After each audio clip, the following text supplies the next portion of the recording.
going to introduce our first speaker for the evening.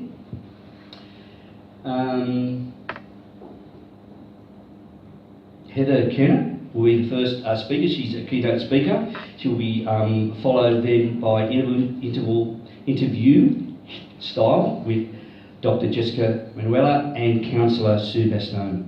So I'm just going to do a quick little bio on you, Heather. You read this, I hope you're happy with it. If not, I'm just going to say it anyway. So, yeah, I thought you'd do that. Heather Kennett from Your Health Matters is a wellbeing/diabetes educator who is passionate about positive health and well-being by promoting preventative health measures. She works in private practice, offering individual appointments and group workshops.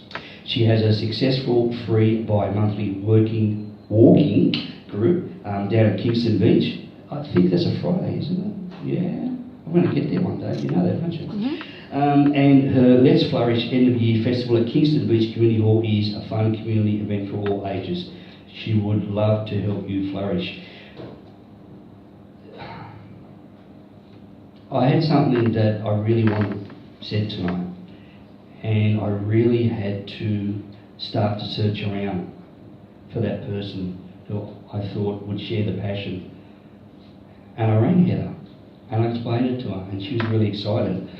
And I said, look, can I email you something? And she got it, and she just was so excited with it, and what she's put together is fantastic. So maybe could we please have a round of applause for Heather Kennett?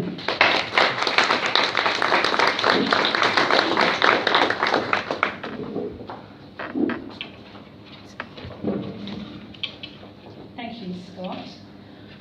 I really feel privileged to have the opportunity to talk with you all this evening. And when Scott did ask me to talk tonight, I had an inkling when he sort of said to me, you know, I wanted to do something, but he didn't tell me what it was. But I had this little inkling it wasn't going to be about diabetes.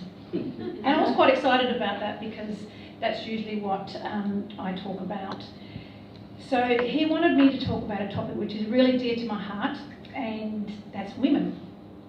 Not excluding the men here, of course, but women's wellbeing and managing the work-life balance. That's a challenge in a short period of time, but we'll see how we go. And I assume that you may all be either working women or supporting somebody who you love who is in business. And I feel really blessed to have the opportunity to work with people of all age groups. So I sort of range from 30 up to, my eldest is 90. He's a gentleman with type 1 diabetes who comes without fail every alternate Friday to my walking group with his stick, and he's just bought himself a tricycle and he rides around snug on his tricycle. So he inspires me as I inspire him, which is very exciting. As Scott said, I am passionate about preventative health. I'd rather see people and prevent diabetes than show people how to go onto insulin and medication. So, but I'm also passionate about emotional health, positive emotional well-being. We talk a lot in our society about the physical well-being, but we very often overlook the emotional, which has a huge impact on our physical. So collectively here as women, we are all bound together by lots of mutual experiences of loving and learning, of making friendships, giving birth, working, and juggling the various responsibilities with our families. I thought long and hard about what I'd like to talk about this evening. And then I had a moment of doubt. Maybe I shouldn't be doing this talk because I'm not the right person to talk about work-life balance, or what I sort of like to term work-life integration, because I really don't think we ever get that balance. So work-life integration to me sounds better, because I thought, you know, I don't have a successful career in a monetary sense. I don't have the perfect marriage. If you put together menopause, pre-teen, teenagers, male midlife crisis, ageing and unwell parents and in-laws, you'll get that picture, don't you? I see some people nodding, and it's like we all have that challenge, and many of us are in that sandwich generation of being between the young and the old. I don't have perfect children. I don't have my act together when it comes to eating well all the time. You know, you see people say you're a diabetes educator or wellbeing, should you be having that or whatever? And that happened once to me when it was Easter and I was buying my children Easter eggs and I was working for Diabetes Tasmania at the time and I had the logo on. And I just happened to sort of turn around as I was holding the Easter eggs and a man and his wife were there and he was going to his wife, look! You know, as if to say, she's diabetes and she's got chocolate Easter eggs. But there's a time for it all, you know. I don't always practice what I preach, obviously. And a gentleman said that to me today, quite well-known man. He said, you know, I don't practice what I preach. And that's being very honest. I'm a failure at times as well. I feel sad, I feel disillusioned, and I get frustrated. And I was actually talking at my table about the fact that it's very hard to get my act together. And why is it not that easy for it all to happen and come together easily? However, I believe as women, we need to be honest with ourselves. And we also need to be honest with each other. So I'm here before you all to be just that. I will not let my future don'ts affect my future do's. I do my best. I do care. I do persist despite the setbacks that I experience. I do my best looking after my husband and our children. I want to make the world a better place. And I believe we need to be open and authentic. I believe we're also allowed to make mistakes and we also don't have to live up to our own expectations, and sometimes it's our own expectations that are the worst. So there's a lovely big nod there from Richard in the front here. It's very true. So I believe we all need to work together as a sisterhood of women of all ages, experience and talents. And I see in the room there's lots of different age groups here. And I want all of you wonderful women out there and the 4 or 5 men out there, but to know that whatever stage you're at, you're doing okay and you're doing a phenomenal job. Now, success will mean different things to every person in this room. We are all works of art in progress. In the book of Ecclesiastes it says, for everything there is a season and a time for every purpose under the sun, under heaven. We are all at different seasons in our life and we need to pass through all of them at some stage. So what I want you to think about whilst I'm talking and for this evening, I want you to think about what is success to you. What is it that drives you? And as I said, you're all going to have different things that success may mean. So after my initial doubt about my message and whether this is what I could do, I thought, of course I'm qualified to talk to you, because I am the person that is there to educate and support when things go wrong. And that's particularly the diagnosis of diabetes, which may have been avoided.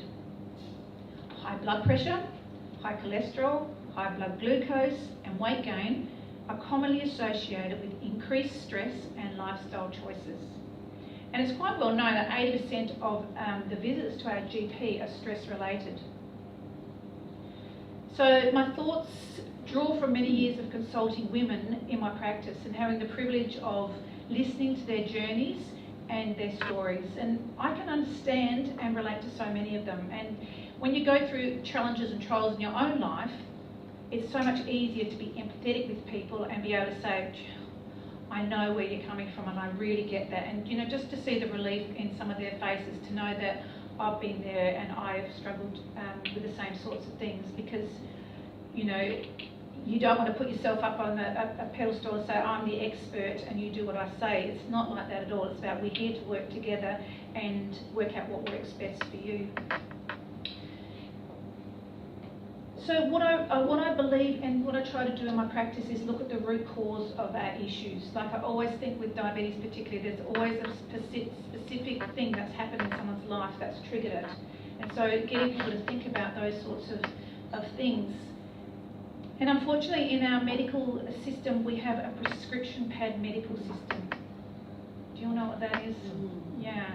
At the end of a 10 or 15 minute consult, which generally is what is allocated, we're invariably prescribed a script to help us with our symptoms. Antihypertensive, anti-cholesterol, antidepressant, antibiotic. And sometimes it just really validates that there's something wrong with us. And when we go out of that appointment with a script, it's like, see? And so I see sometimes that compounds the problem, and we find ourselves on this merry-go-round of going from one practitioner to the other looking for answers. And people spend thousands trying to work out what's happening and going to different people for answers. So my suggestion for us is to let's go for the script for anti-stress instead. Leonardo da Vinci has said that simplicity is the ultimate sophistication. So what I like to make sure happens in my practice and with my times with my patient is keeping things simple, and as much as possible breaking things down to the smallest possible denominator. Because what's happened is our lives have become so much more complicated and complex. When I grew up in the country in the Riverland, and life was simple then. And I feel sad that life for my children particularly is no longer that simple. They're not having that simple childhood that I had. And we were not meant to be living isolated from each other. So unfortunately what's happening is we're becoming more and more time poor, and we're becoming disconnected from each other. However, I think with time, with patience, encouragement and listening to each other as mentors, and we've got a lot of mentors and experienced people in this room, we can work out the puzzle pieces of life together. Because listening is a lost art, and we've very much short focus span with all our digital media. And a lady in my clinic today said it's just so lovely that you've listened to me, because we don't do it very often. I mean, if you think about maybe this evening before you came out, sometimes we're listening to somebody but we're doing 3 other things as well, and that's a shame. So sharing experiences and supporting each other is more important than competing with each other. How often do we give each other the praise and encouragement? We always get feedback, and those of you in business will know that if you've not performed well, you soon hear about it. But what about when we are doing well? And we need to sort of foster this encouragement amongst each other about things that are going well to help build each other up. How often do you feel that you can confide honestly with somebody? Or do you feel that you need to look as if you've got it all together? And I was even speaking to a GP about it, and it's that whole thing, where do GPs go sometimes when they need help? Because they've got people coming to them. So, you know, it's this keeping up appearances in terms of where you're at. And it's very challenging, and it's very hard. So our lives as women have changed so much over the years, for better and worse, and women have more opportunities than ever before, which is fantastic. However, as I've been saying, it comes at a price, unfortunately, at the detriment of our health. So we, particularly as women, and I'm sure men as well, but we sort of discuss it more, we try to be all things to all people. And the challenge with that is we end up being worn out and empty for ourselves, and we've got nothing left to offer. So statistics do show that despite women working 50% of the time, they are still left with 80% of the household tasks. Does that sound familiar to any of you working women out there? That sounds good. So our plates are fuller than ever, and we're trying to keep them all spinning. So if we drop a plate, we may feel let down and feel that we're a failure. We need to be aware of taking on too much, because the more we put on our plates, the more we need to clean up when we drop a plate. And as women, we also need to be aware that we have skills that are different from men. We are designed differently. If you look at us, hormonally, women work on a 28-day cycle, and men work on a 24-hour cycle. So therein lies the difference, sometimes with the way we perform. Hormones as women, and I know the men that are in the room here as well may have experienced our hormones and the challenges we do have. They do have a big impact on our well-being. Men also have different struggles, but they're reluctant to share or admit they have a problem. And I have a husband, so if I ask what's wrong or can we talk about it, don't want to talk about it. And that's very much what I hear with a lot of men, they don't want to talk about it. So as part of my practice, I have a lovely responsibility to help the sisterhood of women, because I believe when the men come to see me, I can help them deal with their issues, and then it helps the women. And I have couples come to my appointments, and it's really quite lovely sometimes, because as I'm talking, sometimes I'll see the woman with her thumb outside going, with her thumbs up, as if to say, I've been saying this all along, but he's just not listening to me. So if I can help both, and I must say sometimes I feel like I'm a little bit of a marriage counsellor with some of my appointments, if I can help people work together with that, then I feel like I'm doing a good thing. So we have different things to bring to a business, and we need to honour, we need to respect, and we need to value those differences. Of course, as women, we know we can multitask and get things done, don't we? We all have this thing, yes, as women we're multitaskers. A man's brain goes like this, and a woman's brain goes, you know, all over the place like spaghetti. And I had a patient bring me a sheet about that one day, and it was called Age-Activated Attention Deficit Disorder. And if you've ever heard, there's another one where a husband and wife are sitting watching the TV. The wife says, right, I'm going to bed. She goes into the kitchen, she finishes the dishes, she then goes and does the kids' lunches, she goes and does a little load of washing, she goes and does something else, and then she goes to bed. The husband's woken up, he's turned the TV off and said, oh, to no one in particular, I'm going to bed, and he does. And see, that's the difference sometimes with us as men and women. We've got our brains thinking ahead and doing all these sorts of things. So we can do it, but there is a big but here. The theme or the challenging thread that I hear time and again from the women I speak to are the feelings of resentment, regret and stress.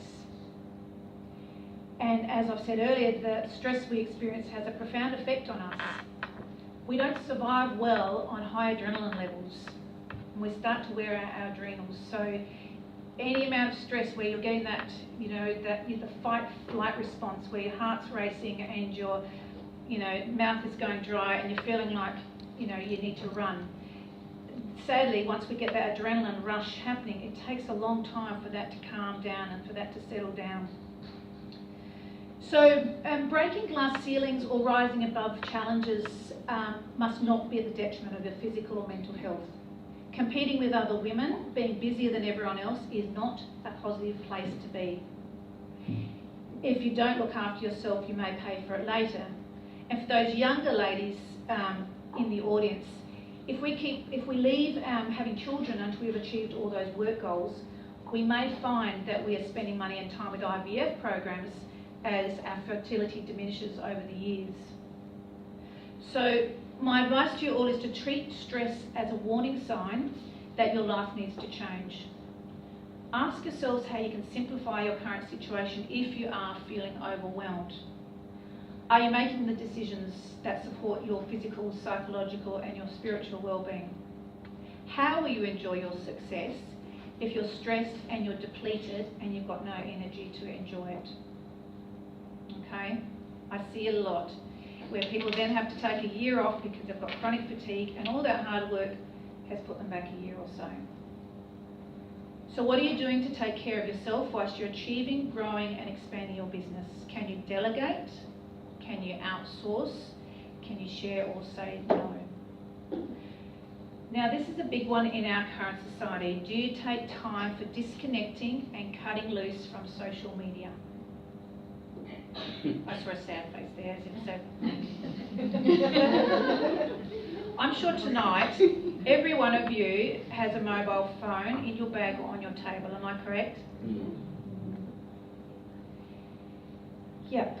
And we even go walking sometimes and everyone's heads are down and nobody's looking up. Never was the case years ago, but now it's commonplace. So please give yourselves a media detox. Has anyone heard of the acronym FOMO? Yeah. For those of you who haven't, it's the fear of missing out. I might just miss out on something. Oh, somebody might have posted, somebody might have sent me a picture. There must be something that I could look at that's really important. My suggestion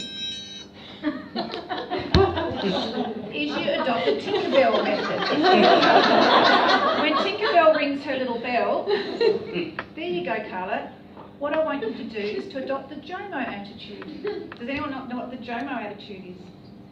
So Carla is the joy of missing out.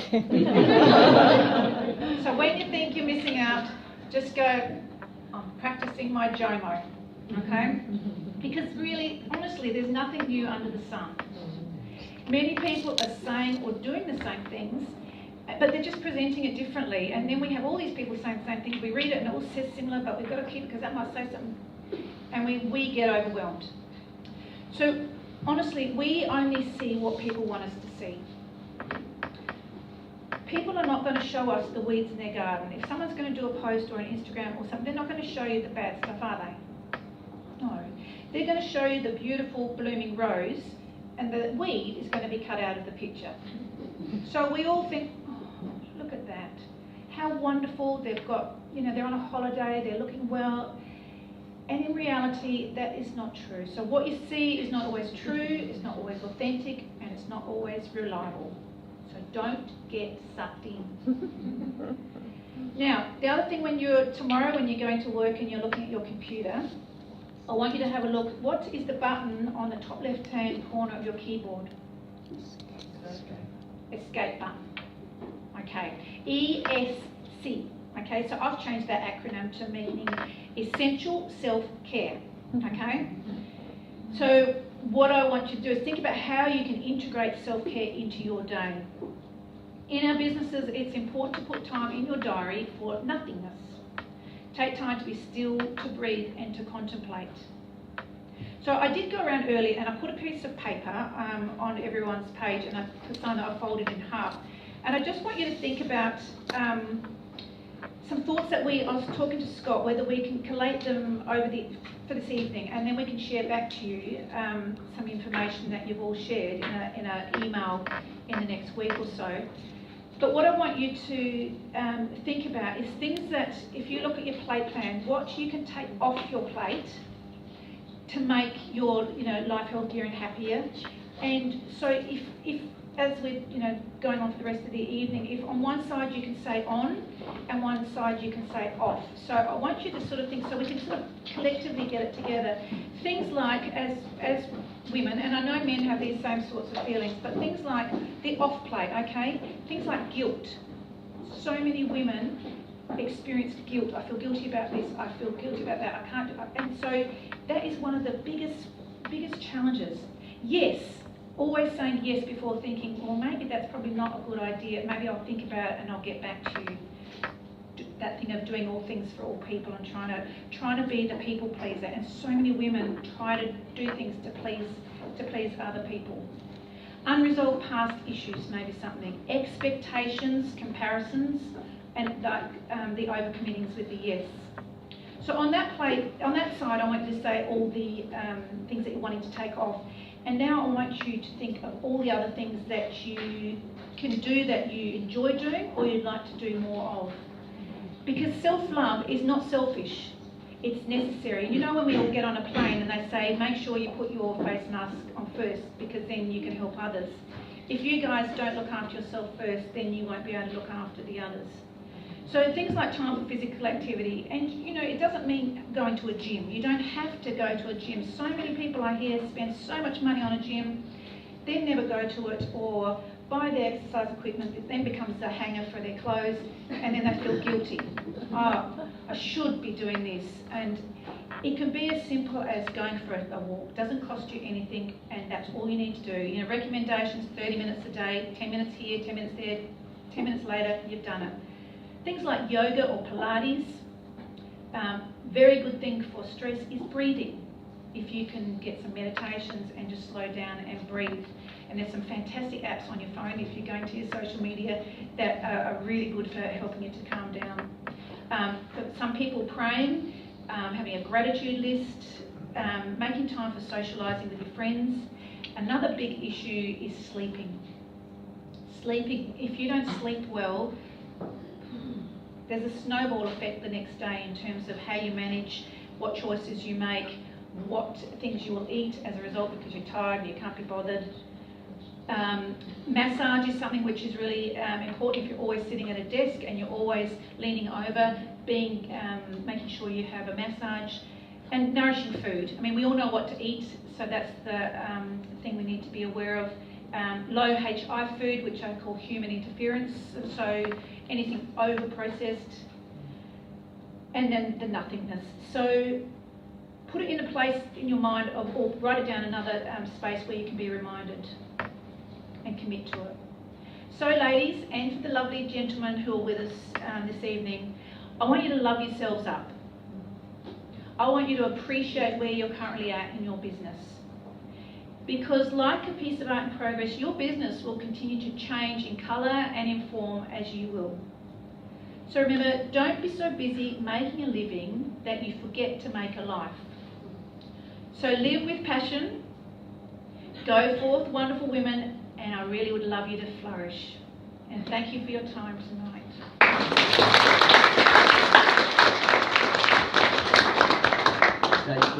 Safely done, lady. Thank you. Wow, that was great, Heather. Thank you. Let's just run through again because I'm going to get in trouble with the other boys here, but I probably don't always listen as well as I should. So Heather, let's just go through what we've got again. Lisa's gone round and put some paper and pens on the table, and do we need to get the paper and fold it in half, and on one side we're going to put on and the other side off. Okay, I can keep it really simple. I think on, I off. could do that, Heather. I'm going to go and do that when I was thinking. Lisa will come around later with a little box, and we will put your answers in there. Now, you don't have to do this. What we'd like to do is, Heather's got an A4 piece of paper that she dropped into my office, and for some strange reason I gave it back to you as you walk out. You are going to send that through to me, and probably early next week, because Monday's probably holiday, we are going to send out an email to everybody. We're going to thank you for coming. We're going to attach Heather's A4 piece of paper, and we're also going to attach, if you do put some comments down, we're going to share them so everyone can have a look at them. So if we have your permission to do that, that would be fantastic. Are we going to talk about the tea?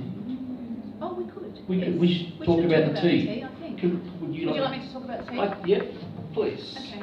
Well, yesterday I was thinking about what I could do as a little giveaway for women, because whenever I go anywhere I love little treats, or I love something that, you've got the opportunity to win a prize. So I spoke to the lovely Sam, who's over on the table over here at that Art of Tea, and I sort of said this is something that I'd really like to do if we can have something to give away. And so she very generously donated some special teas that relate to women, so women's wellbeing, and there's one, a stress, I did write, there's a women's wellbeing, there's a snooze blend talking about sleep, menopause mix, and there's Tasmanian breakfast. So on each of your tables, we've actually got a little white bag with some tea in. And what we've actually done is we've, just so you can get up and have a little wiggle, hidden a tea, the Art of Tea little tea under one of your chairs. So at each table, so the person who has the little tea under their chair can take a tea home and relax and enjoy it. Thank you, Sam. Mike Wilson, knowing your negotiation skills, you could probably barter that off or something, I'm sure. I've just got one question for Heather. What have you done that you are most proud of to date? I guess if we're talking about a business sense and doing something that I've been passionate about, it could be anything. Passionate about. My thing at the moment that I'm really excited about is the Let's Flourish Festival, actually, that I've set up. I've had it for the last 2 years, and it came about because I wanted to have a celebration for my walking group at the end of the year. And with wellbeing, it's that holistic wellbeing where we have to look after everything, which helps us feel whole. And a lot of people don't feel confident in any of their skills, and a lot of people in my group have skills in woodworking or someone with candle making and all sorts of things. So I said, well, how about if we get the Kingston Beach Community Hall, I'll hire it, and we'll set it up so that you can sell things. And because when you're preoccupied with something else, you're less likely to go and eat, or less likely to go and do those behaviours that are more negative. And so I did that for the first year, and it was just fantastic. And we had people in the whole day coming and going. And those people that did the stalls, from that, one of the gentlemen has been doing his woodwork at Salamanca. And from this year, somebody's gone on and they're selling their artwork throughout artist shops around Tasmania. And these are people who didn't feel confident in themselves or didn't think that they could do anything. And so for me, that's really exciting. It's like helping other people to flourish and giving people the opportunity to try and do things themselves. And so it's becoming bigger and bigger. And so this year it's going to be, I'm going to have a spring into spring. So it's going to be the first day of spring. And last year, had West Haven cheeses come and they did halloumi plates, and we have coffees now, and plants and all sorts of fun things. And so I'm looking this year of doing it as a diabetes focus, because I believe a lot of people with diabetes never really get to connect with other people because it's not something you see. And when people get together and share experiences. So that's the work in progress at the moment. But for me, I love that sort of community spirit, and I think if we can all get involved, and if anyone wants to help out and be part of it, come and see me. Yeah. Ladies and gentlemen, any questions from the floor for Heather? They're all being still and they're breathing and they're taking. I don't know about you guys, but I'm certainly going to take away some of the things that Heather said. I need to act on a few things. Heather comes past and sees me all the time when I'm in Kingborough and pops and says hello, and we talk about a few of those things. Heather, I'd just like to give you a little something on behalf of the Enterprise Centre, and for Jessica and Sue, please take note that there is a cheese knife in here, so ladies, when you open this, please do it carefully. We have got these gifts from, where else will we get them from, but our own Huon Valley Visitor Centre, and so there's, stop saying I'm Scott, there is some jams in here from our client's Sleeping Beauty Pantry, I think a 3-pack, and there's a cheese knife. Cheese knife. Thank you, Carla. Heather, thank you so much. Thank you.